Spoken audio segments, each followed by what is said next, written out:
To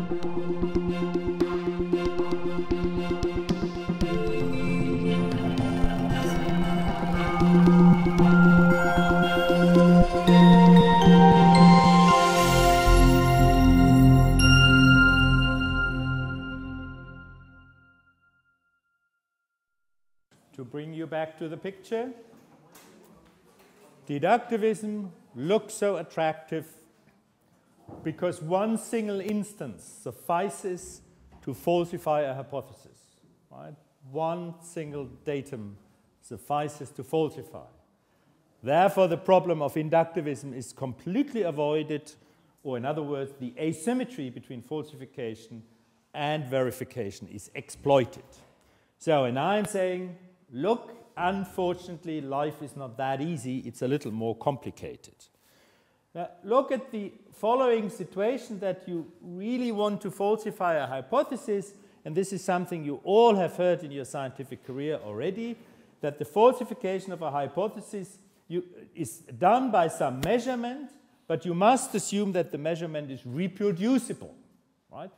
What does that mean, to be reproducible? Well, it means that you measure something today and you get a certain value, say you measure the whatever it is, temperature, whatever it is, and that measurement is reproducible means that you repeat, if you repeat the measurement under the same circumstances, the next day the result will be the same. So the result will be stable, right? So if you measure the weight of this little thing here, then the measurement is reproducible. You measure it, and then it's 46 grams or whatever, and then you assume, usually you assume that if you measure the same weight tomorrow, that again it will be 46 grams unless someone has removed the batteries in the meantime, who is then a very bad person because he's obstructing science, okay? All right, but we don't assume that usually that someone fiddles around with your data or your system in the meantime, and if everything goes well, then we know that measurements of stable properties, of course, are reproducible, and they must be reproducible.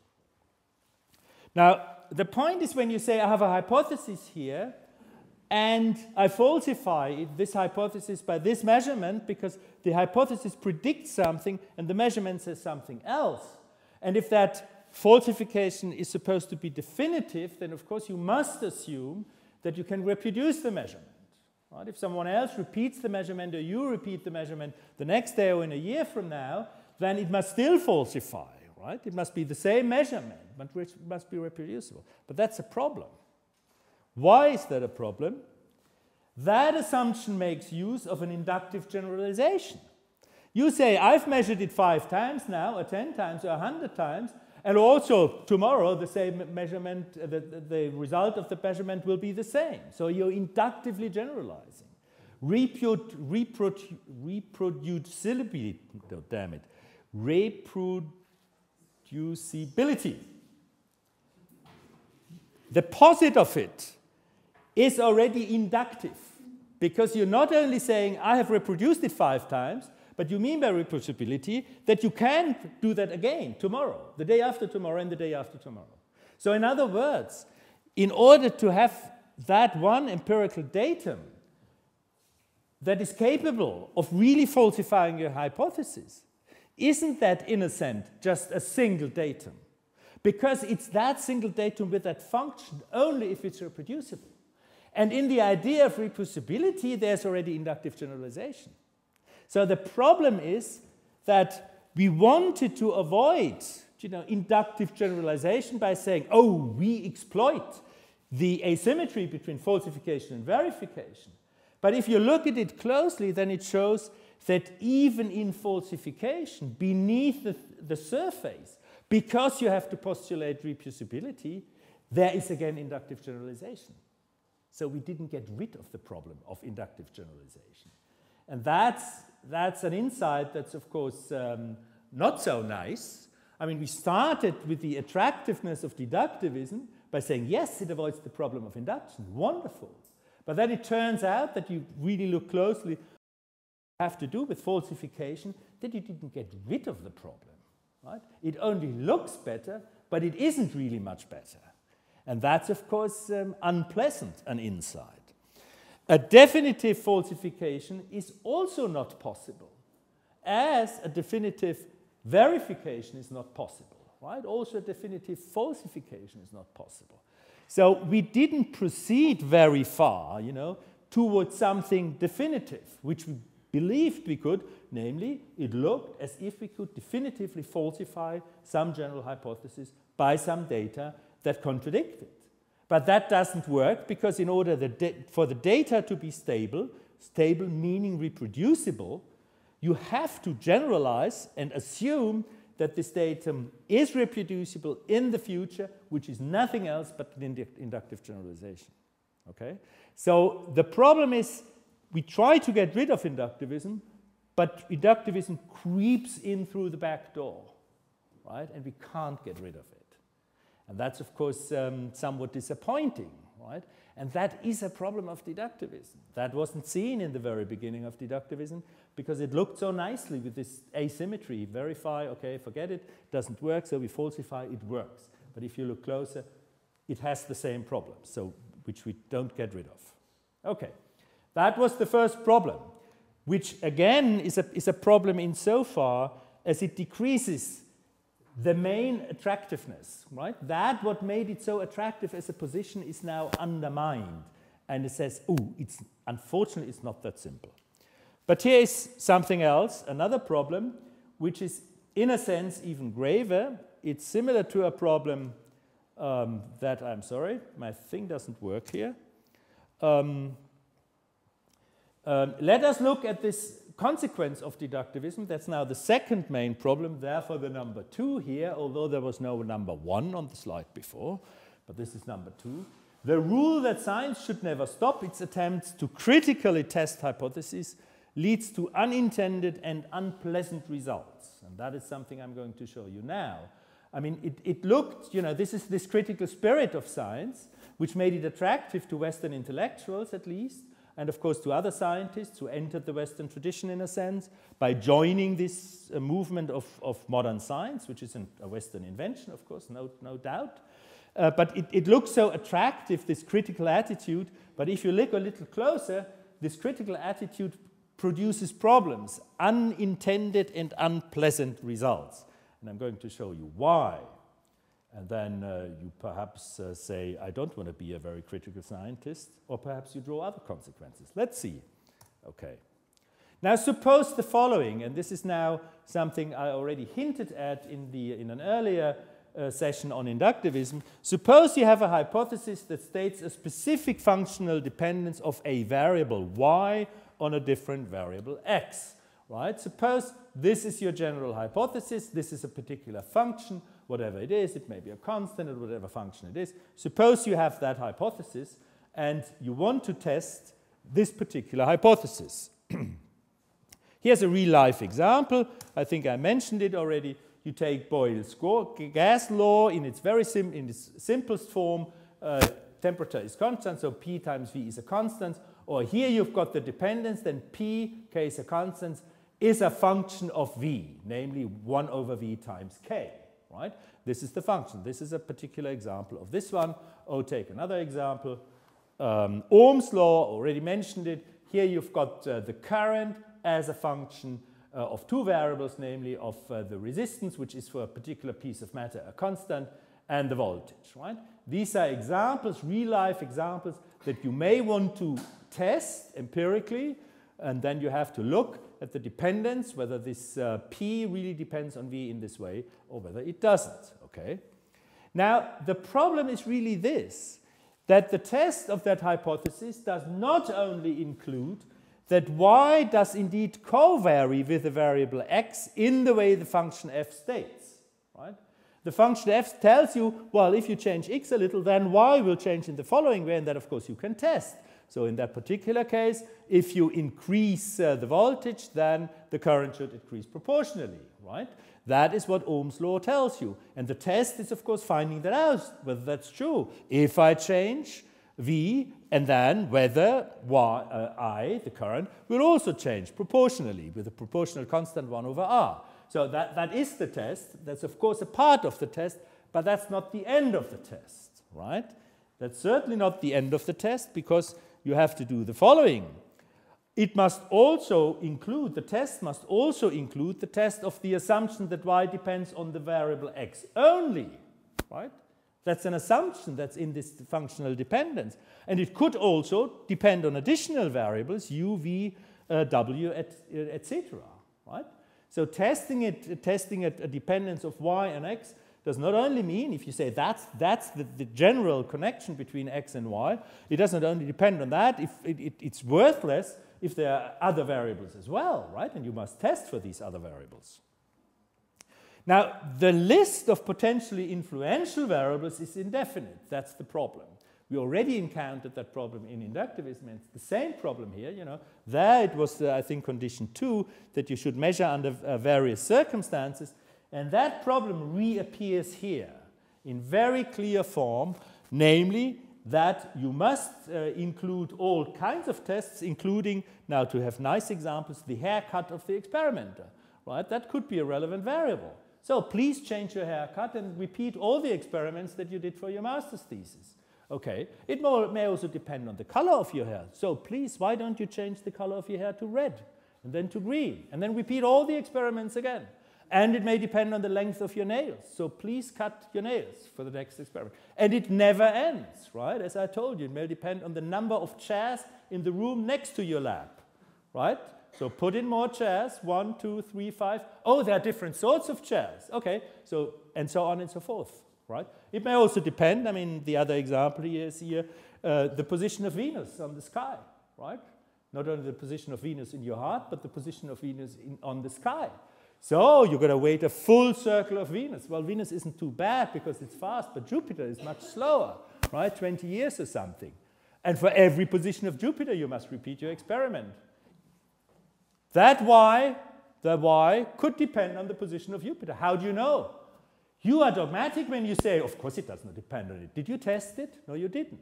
Okay, so how do you know? So if you really want to be critical, you don't want to be dogmatic, do you? You want to be unbiased. You want to be a critical good scientist.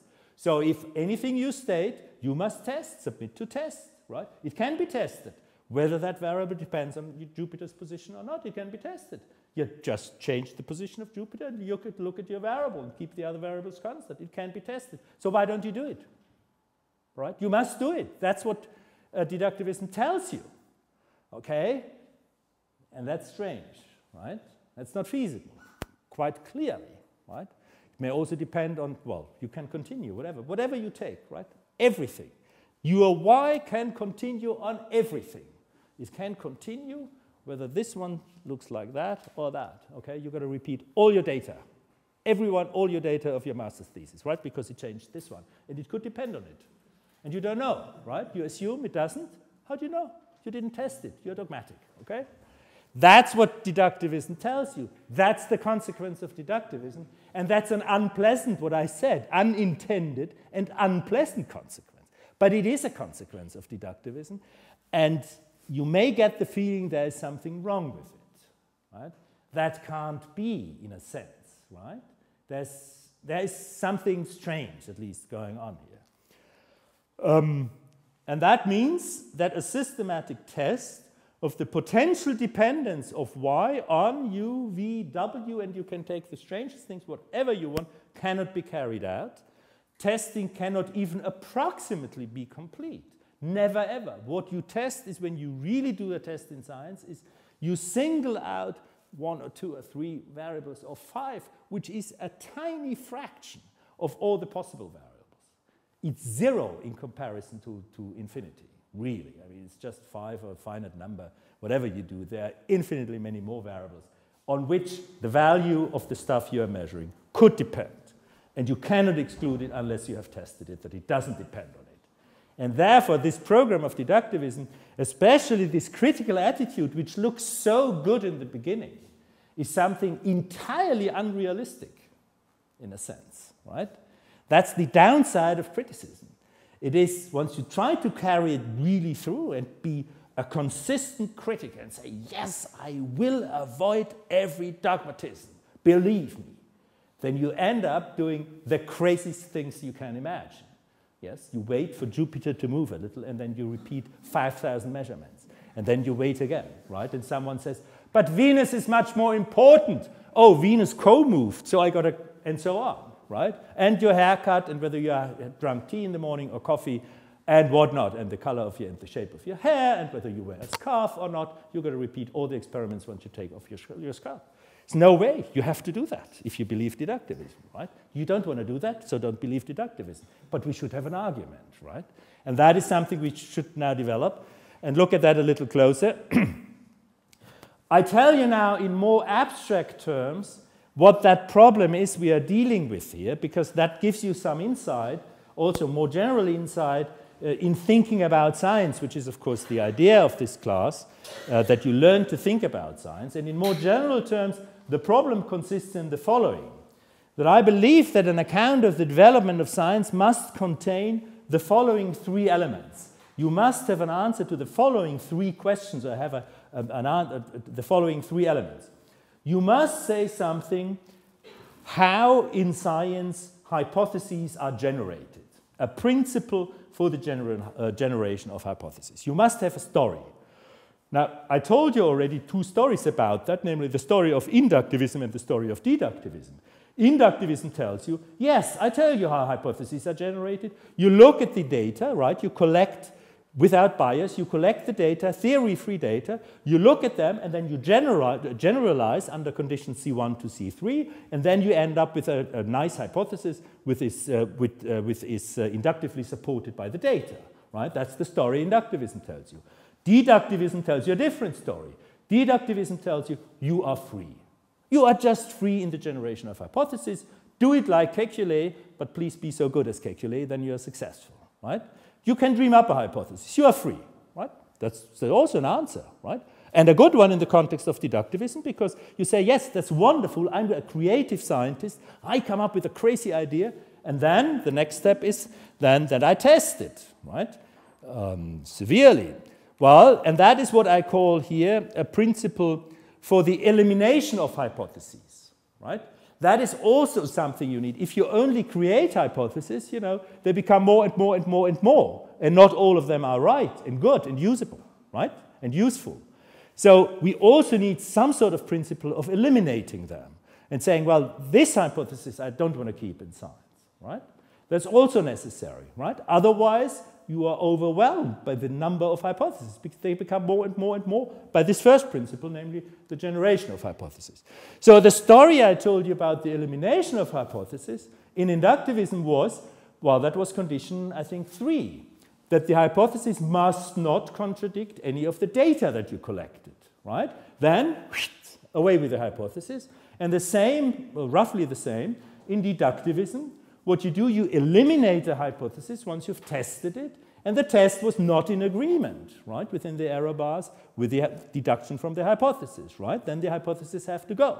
Okay, so far, no problem. We have stories for that, but here is another principle that you definitively need, and that's a principle for the perhaps only temporary acceptance of hypotheses, in the following sense that you are allowed for temporary stopping tests, not continue testing, and accepting the hypothesis in order to be justified to apply it.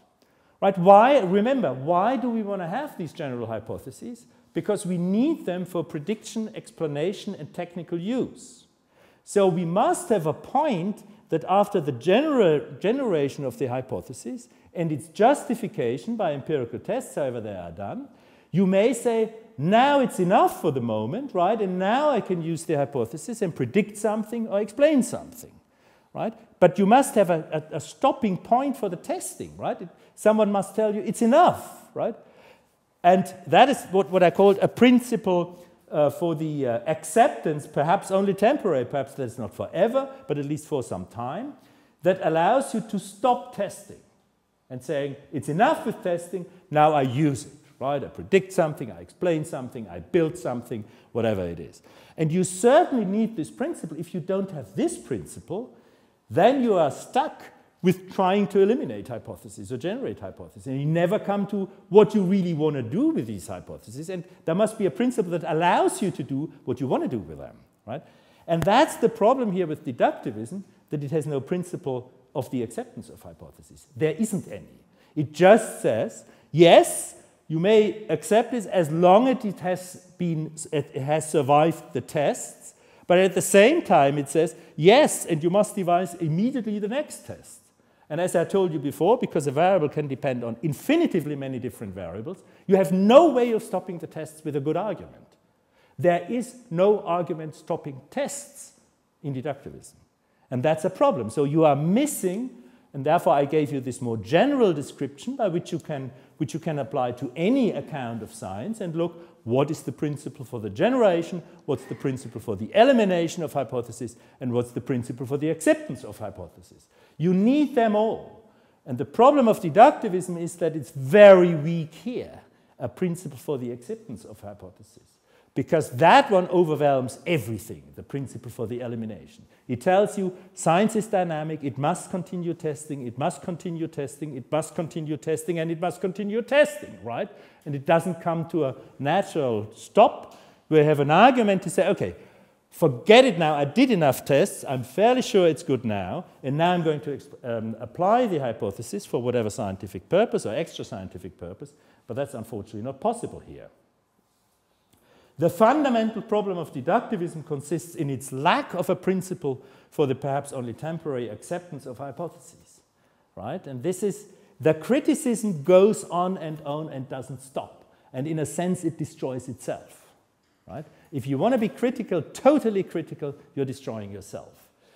That is something that in the Western tradition has not always been seen. And of course, that was the critics of the Western intellectual tradition saw that very often and said, look, that doesn't work.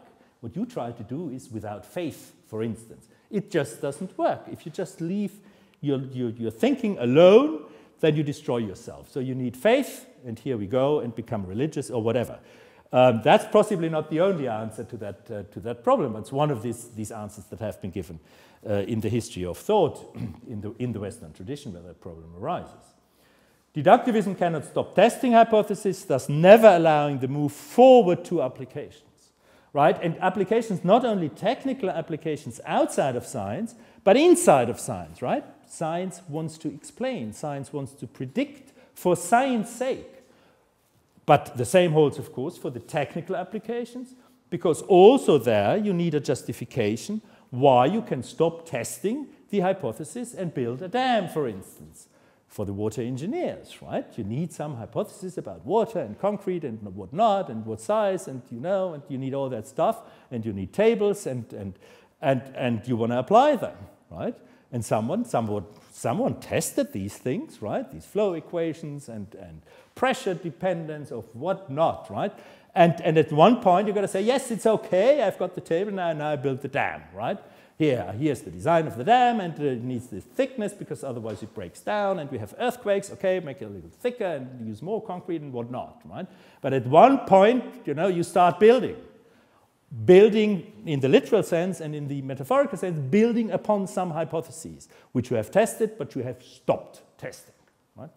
So here is the problem, and so this is very ironic because what makes deductivism so attractive in the first place, right? This idea of being critical and being a scientist meaning being critical. That attractive feature just is self-destructive in a sense, right? It eats itself up. It just destroys itself in a sense. That's very ironic. I can't help it. I didn't create the world. But that is the problem of deductivism, right? You do believe me that I didn't create the world. Thank you. Okay.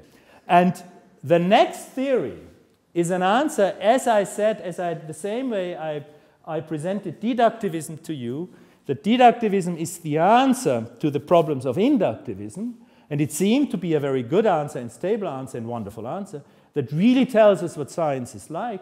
Now we see we run into in a different problem, also already somewhat foreshadowed in inductivism, but really coming to the fore and being very dominant for deductivism in a sense that we must say, unfortunately, that deductivism isn't really a stable position, a position by which you can consistently describe what happens in science.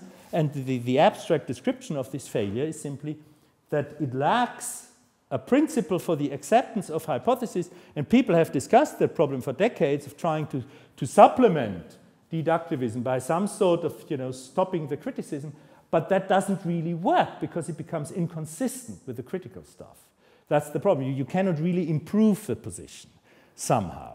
That's at least so far the experience that has been made in this discussion of deductivism since the 1930s, that it just doesn't work, to modify the position in a way that it becomes consistent and that you get some sort of principle, what I call a principle of acceptance, which allows you to stop testing and go to the next step, namely the application of the hypothesis. This simply doesn't work. And the next position that we are going to discuss is called paradigm theory. You don't know what that means, but I'm going to explain it to you, believe me. And paradigm theory will provide an answer to this problem. But it will start more or less completely anew. We've got to start, then we have to forget everything about inductivism and deductivism, because there's a major turn, a turn in perspective. I'm going to explain that to you, what the turn of perspective consists in.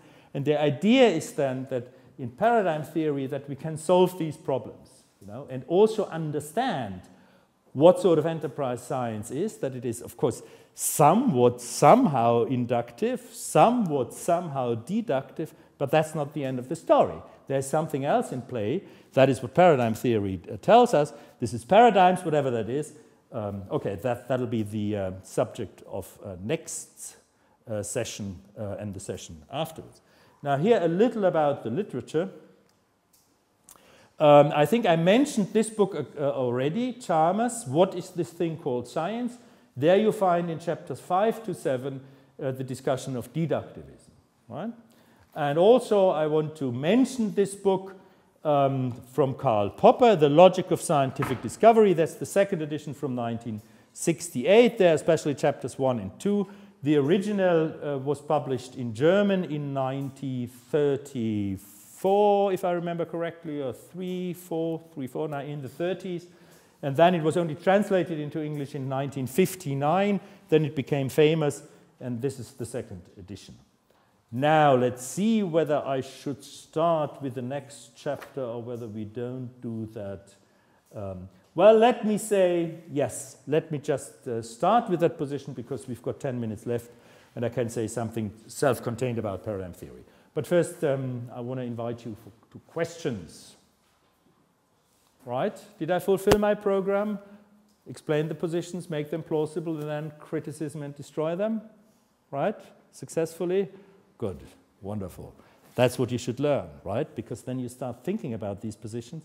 And as you will see, you will have then, as I told you in the oral presentations, which you've now filled in the list for, that you will have then tell us in your presentations whether your research project rather is an inductive research project or whether it rather resembles deductivism or whether it rather resembles paradigm theory and whatnot, and then you will apply again these positions to what you do, and that brings you, hopefully at least, that's at least what we intend here in this class from the directors and everybody, that we intend that you learn stronger to think about what you're doing and that you think about science in general, and that trains not your muscles but your brain.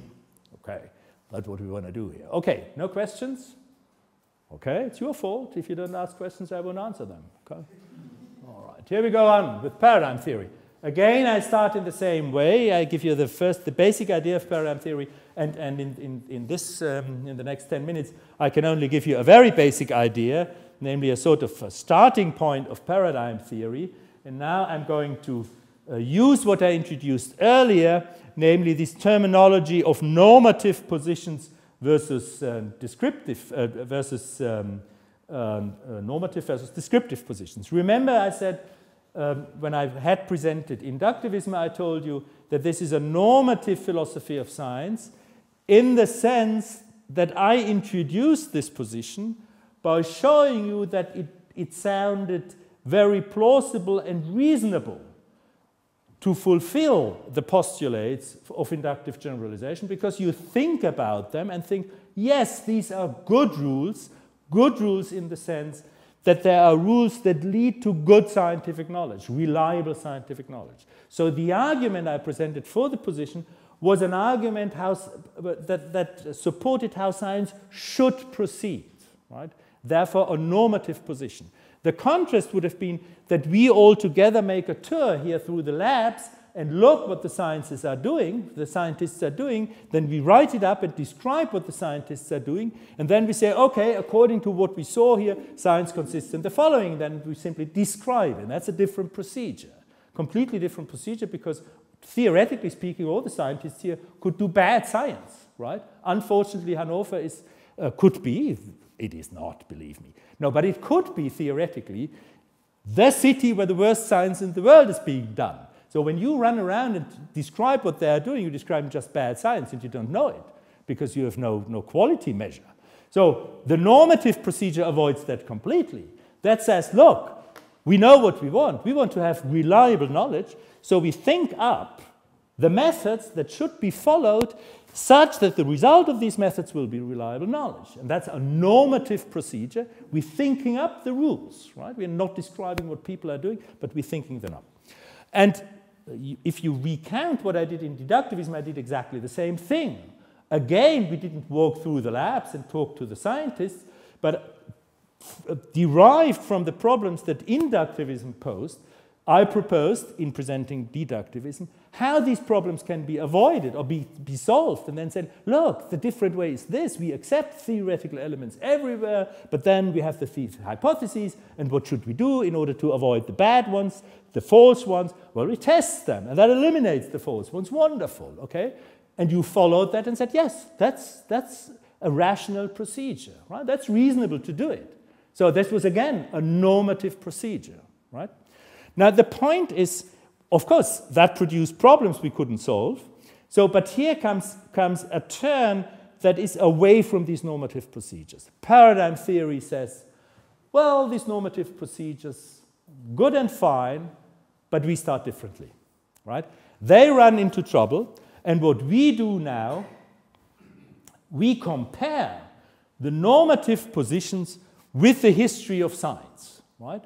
We look whether science really proceeded according to the rules that deductivism and inductivism describe.